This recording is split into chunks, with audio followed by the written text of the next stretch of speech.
Muito bem, meus melhores cumprimentos, a minha saudação a todos aqueles que me dão muita alegria e concedem-me a honra de estar aqui a cada 15 dias nesta nossa reunião para tratarmos da Lei número 6.015 de 1973. Essa é a série chamada Caminhando pela Lei 6.015, que foi uma proposta muito interessante que me foi feita pela doutora Thaís Castelo Branco, registradora no estado do Ceará e estimada amiga, para que nós revisitássemos a Lei 6.015, tantos anos depois de sua vigência, e retomássemos um pouco a compreensão do significado normativo, a aplicação das suas normas, etc.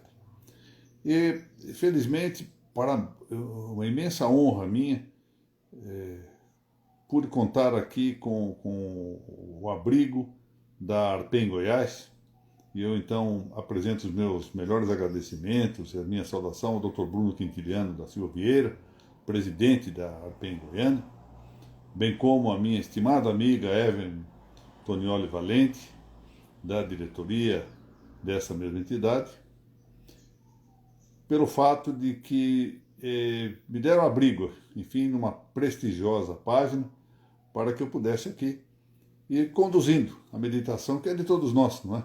Acerca dessa lei que já tem tanto tempo de existência. Antes de iniciar a aula de hoje, eu gostaria de referir uma circunstância que me alegra bastante, que é o lançamento do tomo 4 do Registros sobre Registros. Como penso que muitos sabem, embora a maior parte do nosso público seja do registro civil das pessoas naturais, gente estudiosa desta atividade jurídica e deste ramo do saber jurídico, há já 6 anos, mais ou menos, nós inicialmente isto se deu numa sala anexa ao 7º Registro de Imóveis de São Paulo, de que é titular o doutor Ademar Fioranelli, e então sob o patrocínio da Academia Brasileira de Direito Registral Imobiliário, presidida pelo Dr. Sérgio Jacomini, uma série que não tinha, no início não tinha nome. Isso foi tomando corpo, iniciou-se como uma série de leituras das normas de serviço da Corregedoria Geral da Justiça de São Paulo, as imensas normas, no capítulo 20, que é o que diz respeito ao registro de imóveis, e depois, com o tempo, enveredou por outros caminhos, e começamos a ver um pouco mais de doutrina. Isso se converteu adiante em uma transmissão que se fazia, além da aula presencial, pela internet, se converteu nos registros sobre registros, e depois de um breve interregno que ficou sem uma base de apoio, esses registros sobre registros migraram para a Uniregistral, Universidade Corporativa do Registro, que é uma universidade cuja mantenedora é a Arisp, aqui em São Paulo. Ali permanecemos por cerca de 3 anos com aulas semanais, e o material produzido deu ensejo, então, à publicação de 3 tomos da série Registros sobre Registros. Os 3 primeiros tomos relativos aos princípios do registro imobiliário, e que, por serem princípios que se dizem princípios registrais por antonomasia, se aplicam a todos os campos registrais, ao registro civil das pessoas naturais, claro, mutatis mutandis, ao registro civil das pessoas jurídicas e ao registro de títulos e documentos. Para não dizer que isto abrange até mesmo outros registros, que são registros que não estão presentes na Lei de Registros Públicos. Posteriormente, a Uniregistral não pôde manter mais esses cursos, em virtude de uma complicação de natureza jurídica e econômica da Arisp, e então hospedou-me, e eu estou muito honrado com isso, a Noréga do Paraná. E então as aulas passaram a ser ministradas às quartas-feiras, até esta semana, hoje, elas celebrou pela última vez no período matutino. Agora passará às segundas-feiras, às 19 horas, ainda no Facebook da Noréga do Paraná.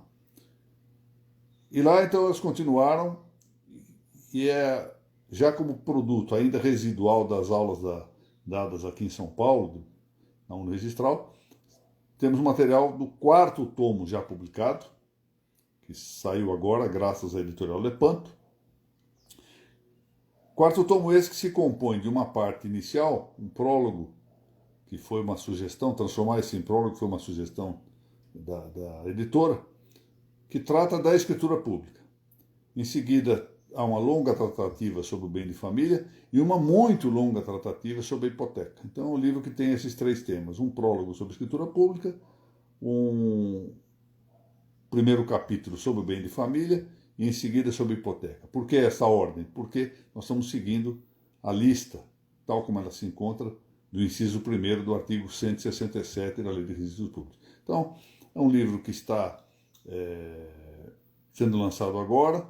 A pretensão é que possa servir de documentação também para as gerações futuras. Nós precisamos, penso eu, que nós precisamos interessar os jovens juristas e os estudantes das universidades, estudantes do curso de Direito, pela área registral.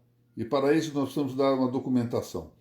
Documentação prática, quando é o caso, prático-prática, às vezes nós precisamos de manuais, etc., mas também documentações um pouco mais sistêmicas, um pouco mais aprofundadas. Então, estou me lançando a isso, com as deficiências de que eu também sou portador, como todo mundo sempre tem os seus déficits, eu também tenho os meus, mas com muito boa vontade em tentar formar uma documentação para nós desenvolvermos os estudos registrais.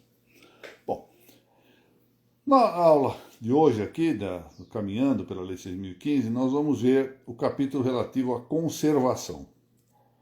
Bom, nós temos 2 tarefas a cumprir na aula de hoje. Nós vamos tratar aqui da compreensão normativa dos artigos 22 a 27 da Lei de Registros Públicos, preparando também um material importante para o tratamento do artigo 28, que é um artigo que vai se completar com o que consta da Lei 8.935 de 1994, sobre a responsabilidade dos registradores. Mas, além da preocupação aqui em nós encontrarmos o significado normativo desses dispositivos dos artigos 22 a 27 da Lei de Registros Públicos, parece-me importante que nós consideremos 2 aspectos. E penso que esse é um problema metodológico que deve ser considerado a partir de... Eu peço paciência dos senhores em ouvir-me quanto a isto. Por que metodológico? Bom, o próprio da metodologia, como o próprio nome está dizendo, é encontrar o método. O método quer dizer o caminho para atingir uma finalidade. E nesse momento, o problema é metodológico, porque o caminho que nós devemos seguir para a compreensão normativa desses dispositivos passa por uma certa progressividade na compreensão. É o que os autores, embora aqui molestados por uma terminologia positivista, chamam de interpretação progressiva. Melhor se deve dizer compreensão do significado normativo, compreensão progressiva do significado normativo. O que quer dizer compreensão normativa progressiva? Essa lei é uma lei de 1973, que entrou em vigor em 1976. E de lá para cá, muita coisa se alterou de fato, e particularmente dos meios tecnológicos. De maneira que nós temos que aclimar o que está escrito aqui no texto com esta nova realidade tecnológica. Esse é o primeiro ponto. Mas essa adequação, esse ajustamento, não pode ser um pretexto para um certo ativismo interpretativo, para um ativismo na compreensão. Nós precisamos respeitar o texto legal, por mais que nós possamos, isto sim, harmonizá-lo com as exigências atuais. O que significa isto, antes de nós examinarmos ponto por ponto os dispositivos que aqui se encontram, embora de maneira concisa, o que significa isso do ponto de vista atual? Qual é a questão contemporânea que empolga muito ao considerarmos esses preceitos dos artigos 22 a 27? É a criação das centrais de dados. Por que razão?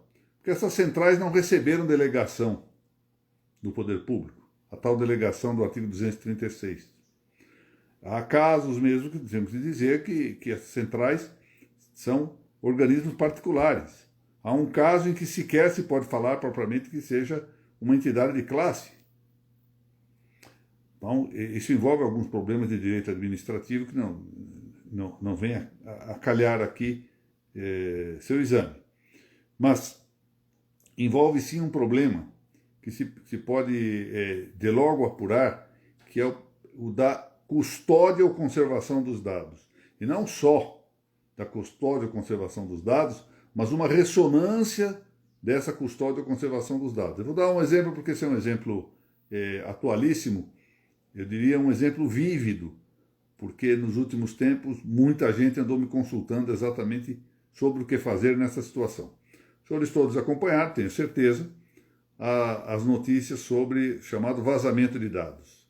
Foram milhões de dados vazados, estão, segundo consta, apurando as responsabilidades, etc., como é que se deu o vazamento, onde se deu, quem é o culpado, etc. Então vem a pergunta, vamos imaginar, uma situação de hipótese, né? Situação de hipótese, que o vazamento se tenha dado por negligência, por desídia, por um ato involuntário, por mais bem intencionado que seja, mas, enfim, algo de que se possa inculpar, de algum modo, uma dessas centrais. Vamos admitir isso por hipótese, é mera conjectura. A pergunta que se deve fazer é a seguinte, tá ótimo, houve um vazamento de dados, eu, titular do cartório, não sou responsável por esse vazamento diretamente, porque eu não estava cuidando desses arquivos e, portanto, não cabia a mim impedir que eles vazassem. Tá muito bem, parabéns, o senhor não tem essa responsabilidade. Mas e a outra responsabilidade de ter passado esses dados que não podiam ter saído do cartório para essas entidades? Esse é o problema. Eu sei que há uma série de questões que vêm aí como complicadores dessa questão. Por exemplo, autorizações de caráter administrativo para que dados fossem entregues a centrais, etc. Isso é verdade. Mas quem garante que isto será o bastante para, na via jurisdicional, espancar responsabilizações? Então, é um problema interessante a considerar. E nós temos que agora ver também isto à luz da Lei Geral de Proteção de Dados recentemente editada. Eu quero chamar a atenção aqui à partida, antes de nós agora passarmos a examinar esses dispositivos, já com as vistas postas num problema candente, que é esse do relacionamento com as centrais, que eu não sou avesso à instituição de um mecanismo de pesquisa de caráter nacional. Acho que ninguém é avesso a isso. Ou seja, que alguém, por exemplo, na cidade de São Luís do Maranhão, onde estão as minhas queridas amigas Roceline e Rossane Rodrigues, ou então lá em Jaboatão, no Guararapes, onde está a Graziella, que queiram ter o interesse de verificar o que há, por exemplo, lá no Rio Grande do Sul, onde está a Cláudia Rosa. Não tem sentido que alguém, para obter esse dado, deva dirigir-se ao Rio Grande do Sul ou custosamente ter de pagar no serviço de alguém que vai buscar uma certidão de lá uma informação. Então parece muito bem que haja a conveniência de um mecanismo informativo. Mas o mecanismo informativo não significa transmissão ou transferência de dados que são sob a custódia do registrador para uma central. Sequer sob o nome de... evidentemente é um eufemismo falar em uma base de dados light, como se esses dados pudessem ser transmitidos deste modo. Então me parece que o primeiro ponto a indicar é esse. Eu não sou, contrário, não estou aqui afirmando que não devamos ter centrais informativas. O que eu acho incabível à luz da legislação posta, incabível à luz da tradição dos registros e das notas no Brasil, nessa linha do notariado latino, é essa transferência de dados para outras entidades que não receberam a missão notarial e registral. Por mais honradas que sejam essas entidades. Não está aqui em jogo isso, é um problema objetivo. Então, para dizer em poucas palavras, aproveitando de uma expressão muito gráfica de um registrador paulista, eu sou favorável a um sistema Google, em que se possa dizer onde está a informação. E sou contrário a que essa informação possa migrar, como tal, de uma base de dados que tenha custódia dela para essa central. Ainda que se chame de banco de dados light, banco de dados restrito, etc.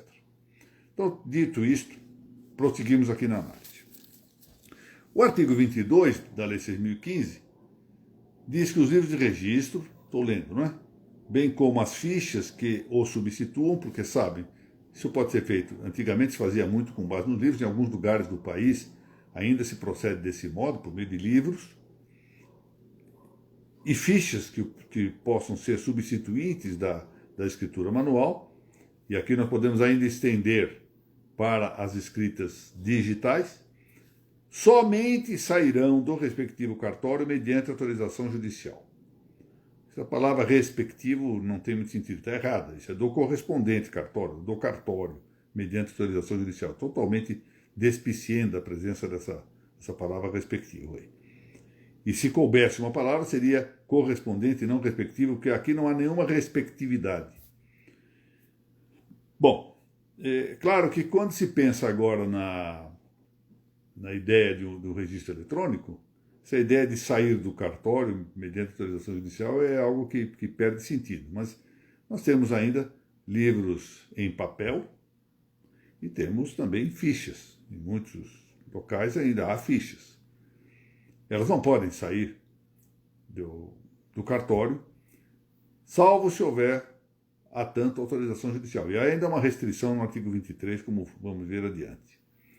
Aqui há alguns anos, houve um episódio desses casuais e que teve repercussão muito interessante no trabalho correcional. Essa mesma norma do artigo 22 que está aqui era reiterada de algum modo, aliás, era antecedida, na verdade, de uma norma que estadual, no tempo que ainda a lei estadual podia expedir normas de registro, isso é o tempo da Constituição anterior. O Estado de São Paulo havia editado uma lei com algo semelhante ao que está aqui nesse artigo 22. Na verdade, era uma resolução do tribunal. As resoluções do tribunal, em períodos constitucionais anteriores, tinham valor de lei, uma coisa que hoje não existe. Isso não é assim mais, mas era assim anteriormente.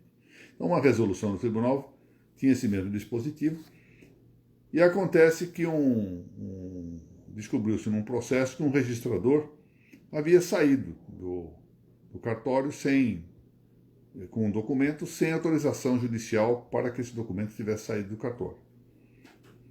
O juiz que estava na vara entendeu de baixar um procedimento administrativo para apurar essa falta, que, em rigor, de si própria, não era uma falta demasiadamente grave. Uma falta corriqueira que, dependendo da conveniência e oportunidade, mereceria um escarmento, ou uma observação, etc. Enfim, era algo que deveria ser examinado nas circunstâncias. Ou seja, houve perigo de extravio do documento, tomou os cuidados necessários, a próxima vez peça autorização. Ratificaria essa autorização e resolveria o problema.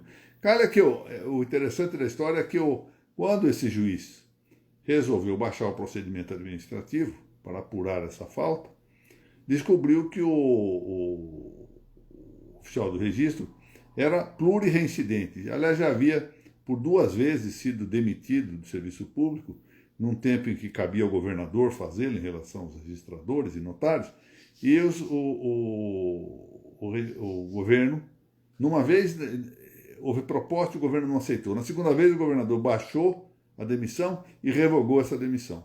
Então, como havia precedentes graves, o juiz resolveu suspender preventivamente por essa falta, que isoladamente não representaria nada, mas no conjunto, na obra geral, talvez justificasse efetivamente àquela altura a suspensão. E indicou ali alguém para responder pelo cartório, uma rápida intervenção, enquanto o processo se realizavam, e acontece que esse interventor descobriu, não estou exagerando, milhares de faltas. Para ter uma ideia, 10 mil matrículas abertas nesse cartório sem competência territorial. Matrículas abertas contra imóveis de outros cartórios. Então, imagine que isso representou um grande, podemos dizer, um escândalo institucional descoberto graças a essa falha pequena, né? Relativamente pequena, que havia sido cometida pelo registrador.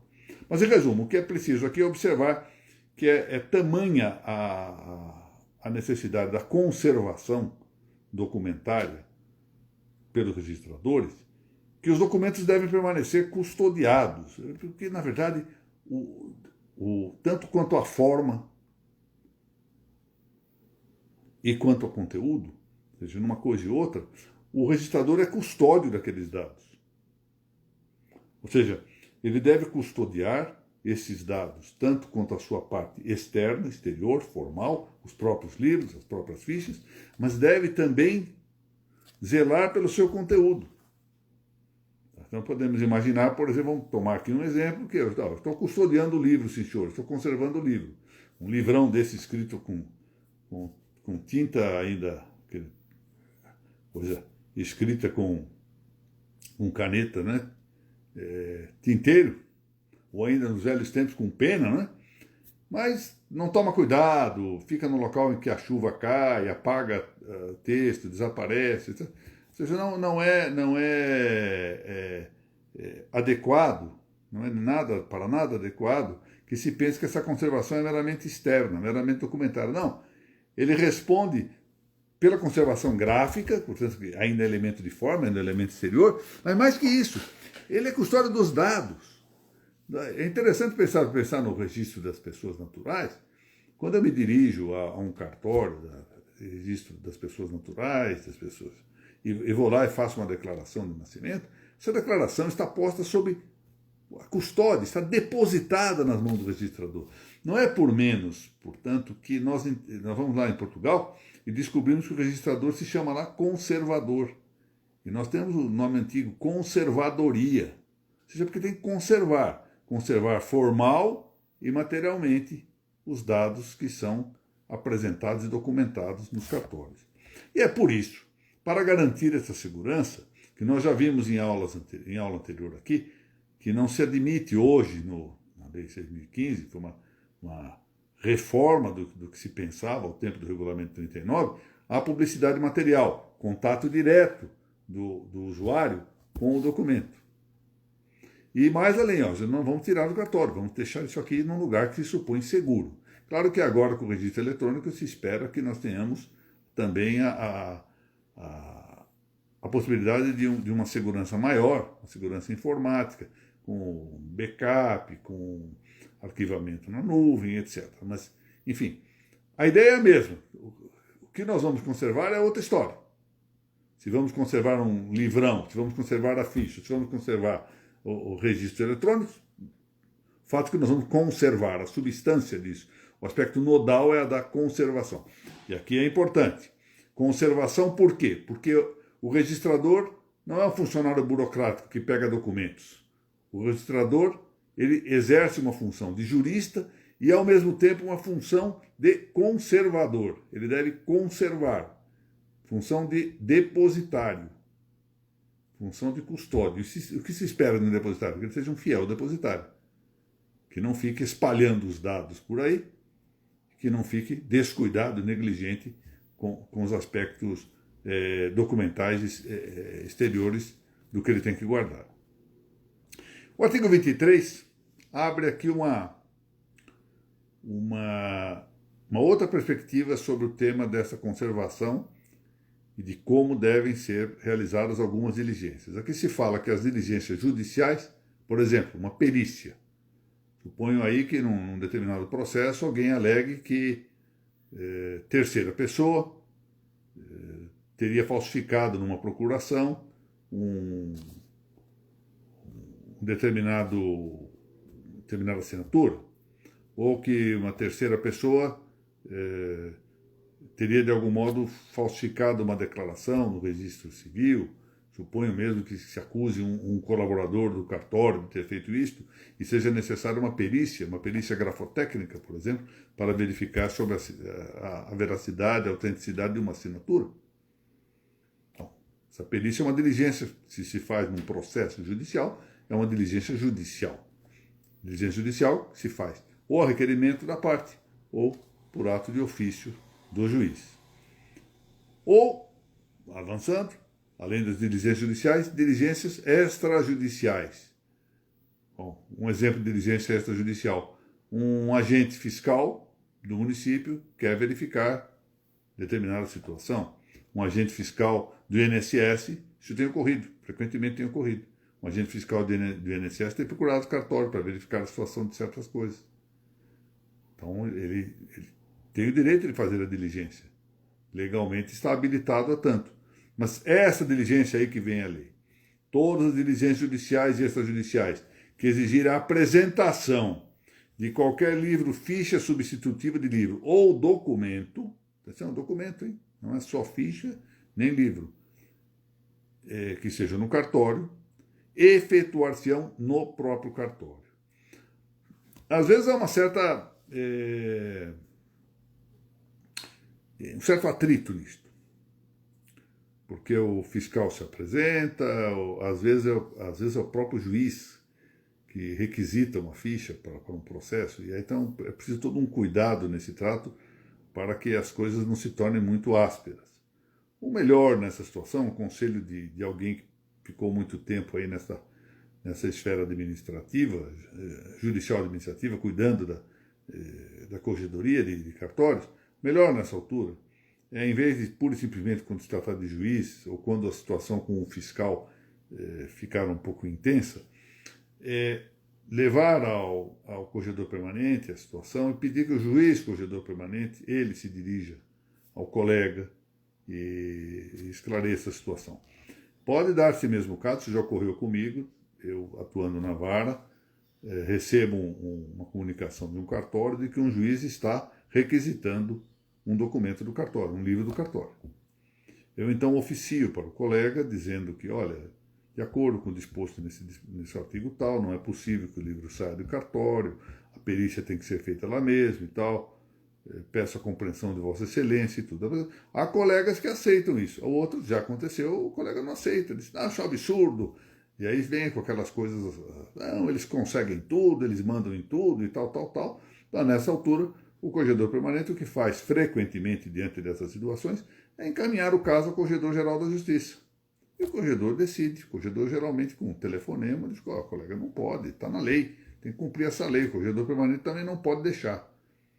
E há o risco, até mesmo, de o registrador, ao aceitar uma imperação dessa contra a legem, vir a responder a um processo administrativo, se ele o fizer sem esse cuidado de consultar o corregedor permanente, que normalmente não deixará sair o livro.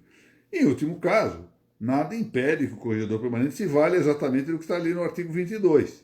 Se ele entender que a situação é tal que convenha não afrontar o colega que está requisitando o livro, que quer fazer a perícia, etc., ele se imune lá do artigo 22, autoriza, mas corre-se aí um risco muito grande. O documento pode desaparecer. Enfim, há uma certa cuidado. Eu me lembro aqui de uma história, não sei se isso aqui é verdadeiro, mas no meu tempo de juiz de primeiro grau, isso se contava, por assim dizer, dando-se o nome aos bois. Que um grande jurista de fama nacional, num dado processo civil em que se cobrava uma nota promissória, no tempo que se permitia fumarem nas sessões, nas audiências, fumando à altura charuto, queimou a nota promissória. E a ação da execução não pôde ir à frente por falta de título, para se ver o risco que há de desaparecer a documentação. Não é? Bom, artigo 24. Os oficiais devem manter em segurança, permanentemente, os livros e documentos e respondem pela sua ordem e conservação. Notem bem, aqui está. Quem responde pela ordem e pela conservação dos livros, permanentemente postos em segurança nos cartórios, são os registradores. Notem bem. Ora, essa responsabilidade, agora vem outro, não é só a externa. Note que a leitura desse dispositivo, por isso que eu falei numa certa compreensão progressiva da lei, estende-se claramente aos dados também, ou seja, os registradores são também responsáveis pela conservação dos dados. Os dados não estão lá para serem divulgados de maneira onímoda. Para isso é que servem as certidões, servem as buscas, que têm um custo, porque notem bem, quando essas informações são divulgadas fora do caminho formal exigido na Lei de Registros Públicos, admitido aqui de acordo com o artigo 16 da Lei de Registros Públicos, o que nós temos, na verdade, é também a possibilidade de fraudar o recolhimento correspondente das custas estatais. E isto, amanhã ou depois, se descoberto uma fiscalização de um agente fiscal, vai levar à responsabilização tributária dos registradores, sem contar a disciplinar. Então é preciso muita cautela ao examinar isso. É muito cômodo passar os dados, etc, etc, mas a que custo? A que custo isso se faz? Ou seja, como é que isso está sendo cobrado, fiscalizado, etc.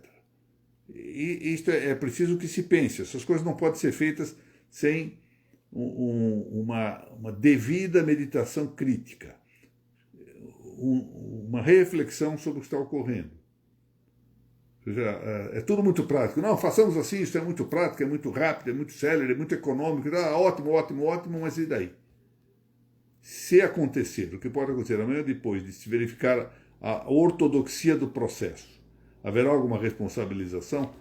E quem se responderá por isso? Então vamos ler aqui novamente o artigo 24. Os oficiais devem manter em segurança permanentemente os livros e documentos e respondem pela sua ordem e conservação. Volto a dizer, não é só sua ordem e conservação externa, mas também de conteúdo. Portanto, custódia de dados. Artigo 25. Os papéis referentes ao serviço do registro serão arquivados em cartório mediante utilização de processos racionais, que facilitem as buscas, facultada a utilização de microfilmagem e de outros meios de reprodução autorizados em lei. Naturalmente, aqui o que se está dizendo é a conveniência de um sistema que permita a rápida recuperação da informação. Nós não podemos ter aqui papéis arquivados, está ótimo, está guardado, não sabemos onde. Isso aqui parece aqui o arquivo aqui da minha casa. Eu costumo dizer aqui, quando me pedem documento, não fosse a atuação diligentíssima do Santo Frei Longuinho, vocês sabem a história do Frei Longuinho, né? Ou Longinos, mas no Brasil é conhecido como Frei Longuinho, que ajuda a achar as coisas, tanto quanto Santo Antônio. Não fosse ele, não achava nada, porque é o arquivo sem método, sem processo racional, o arquivo na primeira gaveta que estiver vazia. Bom, o cartório não pode ser isso. Eu posso fazer isso na minha casa, está muito bem. Mas cartório não. Eu me lembro a minha sogra tinha uma cadernetinha, isso é fato verdadeiro, e ela tinha lá o sistema de organização dela. Era um processo anárquico, completamente caótico, eu posso dizer irracional, com todo respeito à saudosa memória da minha sogra. Só que ela achava tudo, né? Também. Eu preciso de um eletricista. Pois não, o eletricista se chama Pedro, mas não está na sua lista aqui. Não, procura em H. H, sim. Aí está lá, Hermínia, prima do vizinho do eletricista Pedro. Ali tinha o telefone do Pedro. Era o método que ela tinha de irracional, anárquico, de arquivar as coisas. Mas o fato é que funcionava lá. O cartório não pode ser assim, porque o cartório, além de supor que esse processo deva ser racional, ou seja, submetido a um controle, a um critério também de todos os que atuam junto ao cartório, ele deve pensar também nas gerações futuras. Esse é um problema. Existe uma certa, chamemos-la assim, cultura intergeracional nos serviços de registro. Ou seja, nós temos que nos preparar com documentação para atender às gerações futuras também. Quem trabalha, eu vi aqui o doutor, estimado amigo, o doutor Hilário Lula, que é um especialista em direito imobiliário aqui no estado de São Paulo, também vi a Carolina Liss, que é outra especialista em direito imobiliário no estado de Goiás, sabe muito bem o que é a descrição imobiliária que havia ao tempo das antigas transcrições. É uma linguagem que, com muita dificuldade, nós conseguimos, muitas vezes, ainda recuperar alguma coisa acerca de determinados imóveis. Então, qual era o problema? Nem sempre se pensou em projetar aquilo que se está fazendo para gerações futuras. Então, nós precisamos aqui pensar isso. Nos processos racionais, processos podem ser controlados ainda hoje de maneira sistemática, metódica, etc., mas pensando também que de futuro outros possam vir a substituir-nos. Artigo 26. Os livros e papéis pertencentes ao arquivo do cartório ali permanecerão indefinidamente. Ou seja, é a ideia de que os documentos são do cartório. O cartório é uma instituição, possui uma unidade. E tudo que ali está produzido é custodiado ali mesmo.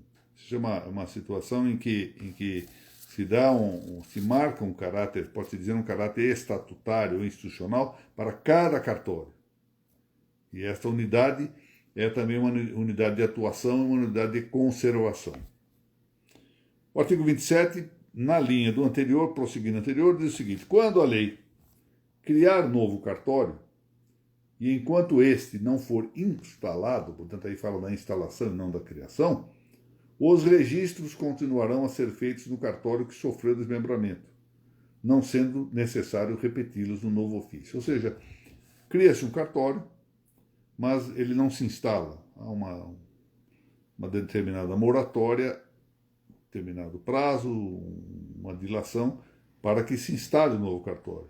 Então, embora já criado, a competência para a prática dos atos que vão de futuro ser realizados, ser da competência, melhor dizendo, do novo cartório, essa competência continua de maneira residual no cartório antecedente. Ele está continuando a fazer os atos. Aqui o suposto disso, o suporte da situação é o desmembramento do cartório.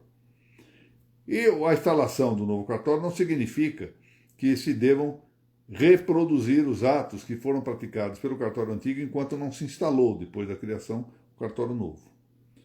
Note-se que o parágrafo único, reiterando o que está no artigo 26, diz: o arquivo do antigo cartório continuará a pertencer-lhe. Há uma ideia corrente de que quando o cartório, aqui o cartório seja extinto, não é um caso do desmembramento, seja meramente extinto, que a sua documentação passe à mão do Estado. O Estado é que deva conservar essa documentação. Isso é uma tese que frequentemente se repete.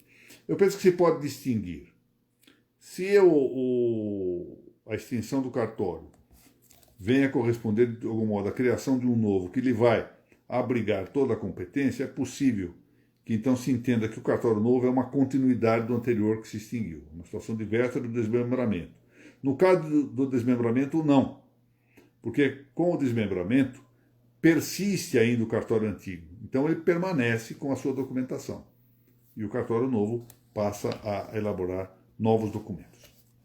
Muito bem, eu quero, então, como de hábito, não quero ser demasiado extenso na nossa exposição. Penso que nós devemos ter sempre a ideia de manter aí por volta de 40 minutos, que é o prazo que me parece psicologicamente adequado para manter a atenção no público, especialmente pela via eletrônica. Não é? É muito cansativo ver exposições muito largas, a gente se distrai com frequência. E eu me recordo aqui que a questão de uns 3 ou 4 anos eu reuni a minha família e eu resolvi fazer um curso muito aprofundado da língua latina. Será que um professor excelente, Bottazzini, lá de Pouso Alegre. E então chamei a família, as aulas eram às quartas-feiras, eu disse: olha, nem jogo do Corinthians, nem telefonema do Papa, para mim, me interrompe essa aula. Ou seja, eu vou permanecer sempre estudando, não me chamem para nada, não atendo situações de incêndio, terremoto, vulcão, nada disso. Eu vou só estudar essa aula. E foi assim. Só que essas aulas demoravam 2 horas. Primeira semana eu estudei bem, a segunda também estudei bem. Quando chegou na terceira, já ia na metade da aula, eu disse: bom, Ele o que está falando agora, eu acho que eu sei, então eu vou ao mesmo tempo, olha só, hein, a maldade, eu vou ao mesmo tempo fazer outra coisa. E a partir da quarta aula eu já não estava mais prestando atenção no curso. Porque é muito cansativo assistir alguém por mais de 40, 45 minutos por via eletrônica. Então, por isso vamos conservar isso. E por outro lado, é também necessário que as pessoas saibam quanto tempo vão despender. Todos nós temos os nossos compromissos e não convém que nós alarguemos demais essas reuniões. Bom, aqui só para um sumário. As centrais vêm em boa hora enquanto elas tiverem caráter informativo. Outra coisa é o modo como elas devam constituir-se. Não vou entrar aqui nesse assunto que não é para comentar aqui, não é matéria de comento da Lei de Registros Públicos. Essas questões de direito administrativo e direito constitucional para a constituição regular de centrais é uma outra história que fica sem exame aqui. Entretanto, centrais informativas não são centrais que possuem base de dados, que possuem sequer base de dados light. Cabe aos registradores a custódia desses dados. E a sua comunicação, a sua publicidade, está prevista na lei, na forma do artigo 16. Ali não se distingue em mandar dados para uma entidade tal ou qual, para um despachante ou para um usuário. Isso representa, portanto, algo que deve ser objeto de uma meditação, até para, ser o caso, determinar-se por meio de uma lei, que é a única coisa que deve ser aqui indicada para a regência do tema, por meio de uma lei, alterar-se em relação às centrais aquilo que é um tratamento genérico que está dado no capítulo da publicidade para o caso dos registros. Portanto, volto a insistir, eu não sou contra a existência de centrais informativas, deixo aqui abstraída a discussão de como essas centrais podem ser constituídas e recebidas essas funções, mas acho que essas centrais devem ser só informativas de onde se encontra o dado, e que é justamente perante o cartório que deve ser buscado o dado. Sou absolutamente avesso à formação de bancos de dados fora do cartório, tanto mais que feito sem a ortodoxia com que essas informações devam circular ou devam ser publicadas. Reiterando aqui os meus melhores agradecimentos a Arpen de Goiás, na pessoa do Dr. Bruno Quintiliano Silva Vieira e da querida Evelyn Valente, por me permitirem utilizar-me, valer-me desse prestigioso Dr. Rafael, desculpe fazer um parênteses aqui, abraço lá de Curitiba, assessor jurídico do IPEM, muito bem, o Paraná, e agora, possivelmente, logo mais nós vamos ver esse reflexo também aí com a Arpen Goiás. O Paraná está se tornando um centro de referência acadêmica, graças, em grande medida, ao que vem sendo feito pela Noruega Paranaense, que chegou a criar lá ainda não se instalou, mas criou uma academia de direito notarial registral. E aquilo está em ebulição e de maneira muito interessante. Mas, em todo caso, meus cumprimentos. Voltando aqui a Arpen Goiás, eu quero agradecer muitíssimo. É uma oportunidade relevante que nós passemos de novo os olhos nessa miudeza, né, da Lei de Registros Públicos. A gente às vezes vai esquecendo dessas coisas, é sempre interessante ver. Agradeço a todos, agradeço a Amanda, diretora juntamente com o Conde Júlio, da editora Lepanto, que acaba de lançar o 4º tomo do Registro sobre Registros. Eu vejo aqui a minha querida amiga Priscila de Paulo, de quem gosto muitíssimo, uma competentíssima jurista. Também estou vendo aqui a Isolda, meus cumprimentos a Isolda, que é outra jurista competente também, está lá na comarca do Jaú. Então, agradeço a todos e a muitos outros que vi aqui o nome, e Luciara Cotrim, e olha, tem o Tavares. Eu peço desculpas de não poder saudar a todos, porque isto sobe e depois desaparece, e eu já na minha idade não tenho memória para guardar todos os que me honram muito com sua presença aqui. Bom, em 15 dias voltamos e vamos começar a analisar aqui. Eu quero ver se levamos aí um par de aulas, com muita calma, o tema da responsabilidade do registrador. Eu pretendo ir um pouquinho além desse artigo 28 e embrenhar-me um tantinho, aproveitar para a legislação correspondente da Lei 8.935. Até mesmo tratar o tema dos processos disciplinares. Hoje está na moda o tal chamado direito disciplinar objetivo, punição objetiva dos registradores, etc. Vamos ver se isso tudo comporta uma reflexão crítica, ponderada. Nós temos que fazer doutrina para que essa doutrina possa dar os alicerces para o exercício da jurisprudência judicial administrativa. Muito obrigado a todos. Um abraço em particular para a Evelyn Valente e para o Dr. Bruno Vieira, que me hospedaram aqui nesta prestigiosíssima página da Arpendi Goiás. E nos vemos, se Deus quiser, dentro de 2 semanas.